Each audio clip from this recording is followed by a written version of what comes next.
عمران ایک جوان طالب علم تھا جو شہر کی بڑی یونیورسٹی میں اسکالرشپ پر پڑھنے آیا تھا۔ اس کا تعلق ایک پسماندہ گاؤں سے تھا جہاں بجلی بھی اکثر نہیں آتی تھی۔ اس کے والد ایک سبزی فروش تھے اور بڑی مشکل سے اپنے بیٹے کو شہر بھیج پائے تھے۔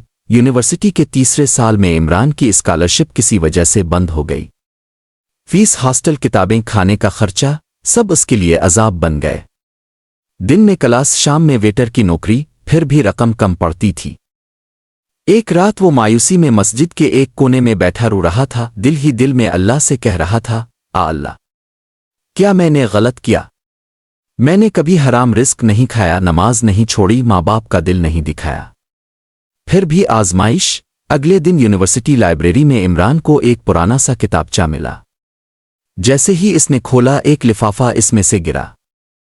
اس پر لکھا تھا، جب تمہیں لگے کہ سب ختم ہو گیا ہے تب جان لو کہ کہانی یہیں سے شروع ہوتی ہے۔ لفافے میں 50,000 روپے اور ایک چھوٹا سا کاغذ تھا، تم اللہ پر بھروسہ رکھتے ہو، وہ تمہیں کبھی اکیلا نہیں چھوڑتا۔ ایک انجانی مددگار کی طرف سے، صرف اللہ کا شکر ادا کرنا، میرے نام کا نہیں۔ عمران حیران، آنکھوں میں آنسو، دل میں شکر۔ اسے آج پتا چلا واقعی وہ اللہ کافی ہے۔ 4 سال بعد عمران ایک کامیاب انجینئر بن چکا تھا۔ وہ واپس اسی مسجد گیا جہاں وہ رویا کرتا تھا۔ وہاں اسے ایک بوڑھا فقیر بیٹھا ملا، بہت کمزور مگر چہرہ نورانی۔ عمران نے پوچھا، بابا جی آپ یہاں کب سے بیٹھتے ہیں؟ بوڑھا مسکرا کر بولا، جب تم روتے تھے میں سنتا تھا، جب تم مانگتے تھے میں آمین کہتا تھا۔ اس دن کتاب میں لفافہ میں نے رکھا تھا، کیونکہ میں جانتا تھا تمہارے رب نے تمہیں چانا ہے۔ عمران فرش پر گر گیا، اس فقیر کے پاؤں چوم لیے۔